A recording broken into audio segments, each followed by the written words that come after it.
오늘의 미국 시사 포커스 시간 전해드리겠습니다. 오늘의 주제는 내 아이 시민권 받을 수 있을까? 라는 출생 시민권 제한 시대를 살아가고 있는 지금 비이민자 부모들의 선택은 어떠할지 A to Z를 한번 살펴드려보도록 하겠습니다. 미국에 살고 있는 우리 모두에게 실생활에서 지금 피부에 가장 와닿는 여러 주제들이 있지만 그중에서 오늘은 출생 시민권 제한이라는 행정명령 그리고 이에 따른 미국 내에서의 원정 출산의 현상들, 그 속에서 우리가 꼭 알아야 되는 헌법과 또 연방법, 각종 행정 절차의 현실까지 짚어보도록 하겠습니다.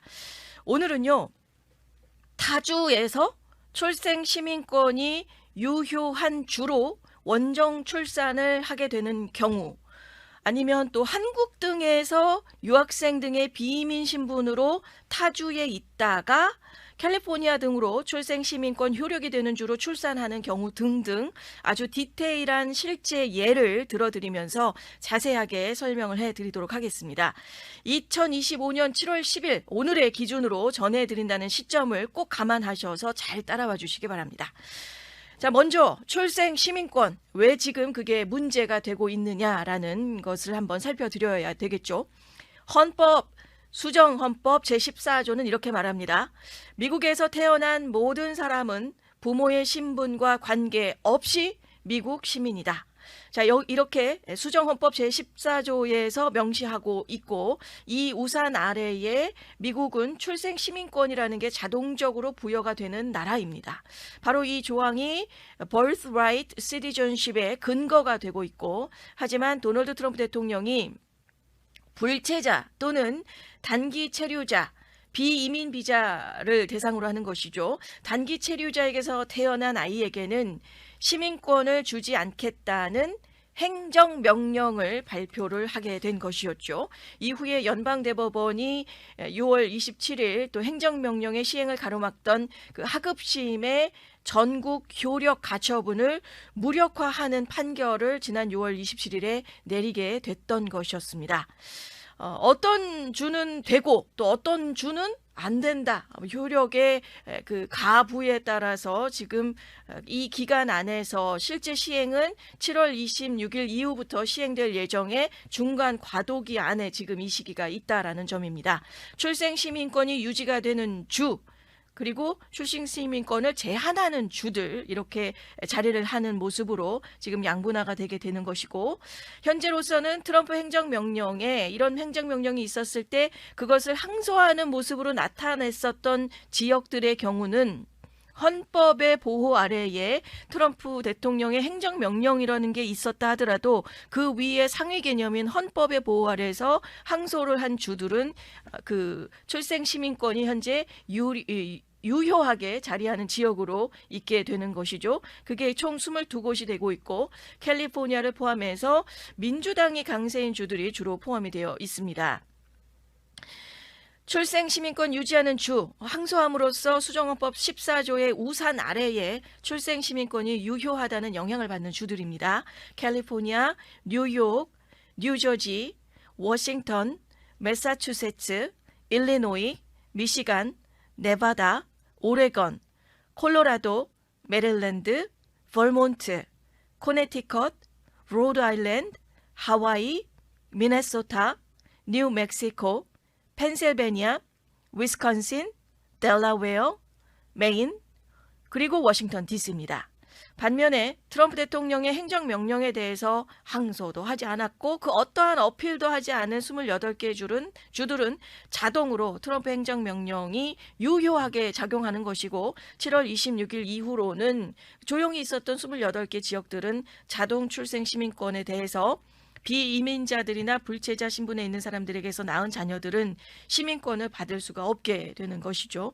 일례로 플로리다나 텍사스, 조지아, 알라바마, 미시시피 등의 공화당 강세 지역이 포함되게 됩니다. 자, 이제부터는 실제 청취자들이 그리고 또 유튜브를 청취하시는 시청자 여러분들께서 가장 궁금해하시는 현실적인 상황입니다. 이것을 좀 실예를 통해서 한번 짚어드려 보도록 하겠습니다. 플로리다에 살고 있는 비이민자 부부입니다. 그리고 8월에 출산을 앞두고 있어요. 그런데 출생시민권이 유지되는 캘리포니아로 원정 출산을 오면 어떻게 될까요?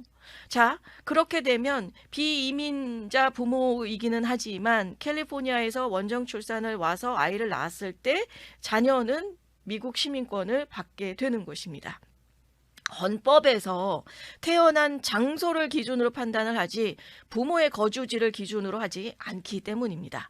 즉, 태어난 출산 장소가 캘리포니아고 그 주가 출생 시민권을 유지하고 있고 유효한 주가 되고 있기 때문에 부모가 플로리다 주민이라고 하더라도 출생 증명서는 캘리포니아 주가 발급을 하고 그 자녀는 정식으로 미국 시민권자가 되는 것이죠. 그리고 행정 절차는 출산 이후에 병원이 출생 정보를 등록을 해야 하고 약 한 시간을 보니까 3, 4주 정도가 걸립니다.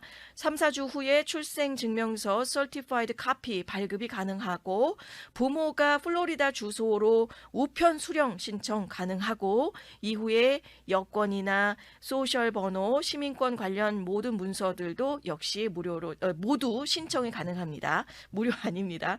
자, 주의할 점은 캘리포니아주에서 출산할 경우에 의료비가 되고 있습니다.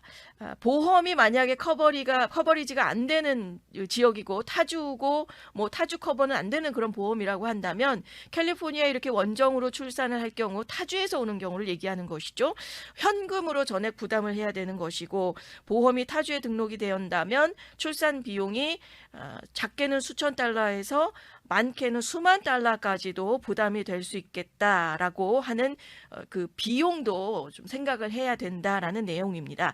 여기에서 병원비에 대한 정보도 잠깐 좀 살펴보면 보험 없이 이제 출산하게 되는 뭐 무보험이나 셀프페이가 되겠죠. 자연분만이나 제왕절개 분만 비용이 캘리포니아 주 같은 경우가 적게는 25,000에서 자연분만의 경우가 25,000에서 한 37,000, 4만 정도라지 자연분만으로 나오게 되는 거고 이 집계가 숫자로 봤을 때 2022년 숫자가 되고 있기 때문에 현재라는 2025년 시점에서는 2022년보다는 그 비용이 조금은 더 증가하지 않았을까 싶습니다. 정리를 해봤을 때 자연분만의 경우는 3만 불에서 한 5만 불 전후의 비용이 들 것으로 예상이 되고 제왕절개를 할 경우에는 적어도 한 4만 정도를 출발을 해서 그 비용에 따라서 그때그때의 응급 상황으로 대처하는 것에 따라서 또 추가되는 금액들을 봤을 땐 적어도 4만에서 8만 달러 정도의 비용을 그 무보험으로 났을 때는 그런 정도의 비용이 감당이 되어야 된다라고 하는 보험 부분도 같이 좀 물려 있게 된다는 것도 조사를 통해서 알게 된 것 같습니다. 자, 그리고 그 이후에도 출산하고 나서 산전, 산후케어나 이런 것까지도 다 포함을 한다면 기타 등등의 여러 재반 비용들은 훨씬 더 많은 추가 비용들이 발생을 하겠죠. 물론 비용의 내고 가능성도 있고 병원에 따라서는 할인을 요청하거나 분할 납부의 협의도 또 가능한 부분들이 있을 겁니다. 뭐 무보험으로 처리했을 때 캘리포니아 출산 관련 비용도 잠깐 좀 함께 정리를 하면서 전해드려 봤는데요. 이번 케이스는 만약에 한국 유학생 부부가 플로리다에 거주 중인 경우도 좀 우리가 케이스를 한번 봤을 때는 더 와닿는 유학생 부부 사례가 되는 것이죠. F1 비자를 가진 한국인 유학생 부부가 현재 플로리다에 거주하고 있는데 8월 출산 예정이라고 가정을 했을 때 플로리다에서 출산을 하면 자녀는 시민권을 받지 못할 수 있습니다. 자, 그런데 하지만 8월에 캘리포니아에 와서 출산을 하게 되면 시민권을 받을 수 있다라는 것이죠. 이 경우도 역시 어디서 낳았느냐가 핵심이 되는 것이고 F1 신분이라는 것이 합법적 체류가 되고 있기 때문에 또 시민권 부여 조건을 충족하게 되는 것이죠. 즉 미국의 주법 그리고 정치 변화 지금 이 순간에서도 우리 주변에 자녀 한 명이 미래를 바꿔놓을 수 있는 시대가 되었다는 이야기가 되고 있는 것입니다. 여기에서 그러면 주법이냐 연방법이냐 무엇이 더 상위 개념이냐 이번 이번에 나오고 있는 birthright citizenship의 경우에는 주에서 시민권을 안 준다라고 한다면 그게 진짜 가능한 부분이냐? 어느 게 그러면 상위법의 개념으로서 우리가 해석을 해야 되는 것이냐라는 질문들이 있지 않으실까 합니다. 원칙적으로는 연방법이 주법보다 상위의 자리를 하고 있습니다.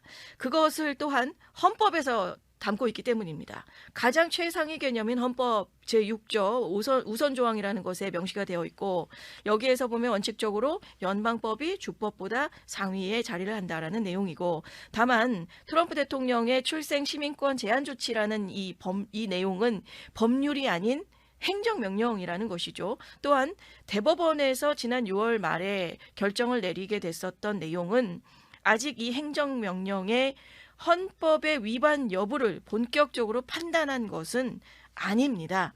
그래서 주별의 시행 여부에 따라서 혼란이 생기게 된 것이고 그 결과가 원정 출산의 붐으로 이어지고 있는 것이라는 겁니다. 요약을 해보면 가장 최상위에는 우선순위로 헌법이 자리를 하고 있습니다. 이것은 모든 법의 근거가 되고 있고 최상위의 헌법이라는 우산 아래에 그 다음은 연방법. 연방법은 의회에서 제정을 한 것이라는 거죠. 헌법에 부합하는 한 모든 주의 법들보다 연방법이 우선하는 것이고 또 연방 대법원의 판례 또한 사실상 연방법과 동등한 위치에 있다라고 하는 것입니다. 그리고 나서가 그 아래 단계가 대통령의 행정명령이 됩니다. 연방법과 유사하지만 헌법이나 입법보다는 하위의 개념으로 자리를 하고 있고 그 아래에 주헌법, 주법이 자리를 한다라고 하는 것이죠. 그래서 연방법보다는 하위 그리고 자기의 그 캘리포니아면 캘리포니아 주 내에서만 효력이 있는 것이 바로 주법이고 이 모든 그 상위법의 체계 안에서의 그 단계까지도 함께 좀 살펴드려 보게 된 것 같습니다.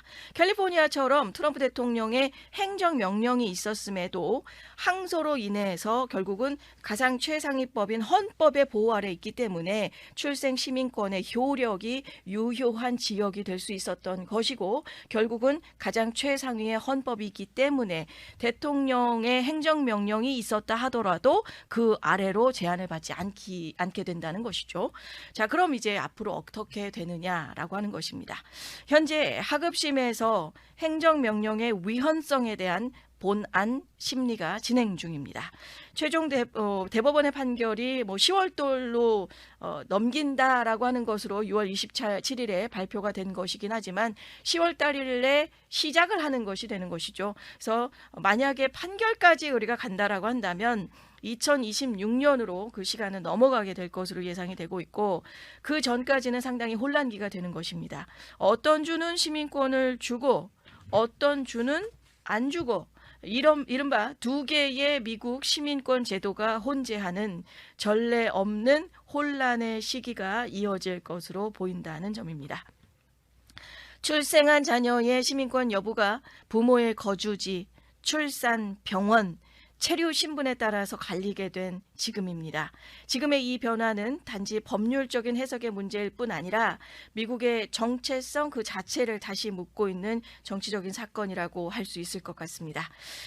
자, 오늘의 미국 시사 포커스. 오늘은요, 출생 시민권 논란과 미국 내의 원정 출산 현상을 통해서 우리의 삶과 헌법이 얼마나 가까이에 맞닿아 있었는지를 함께 짚어본 시간이었습니다.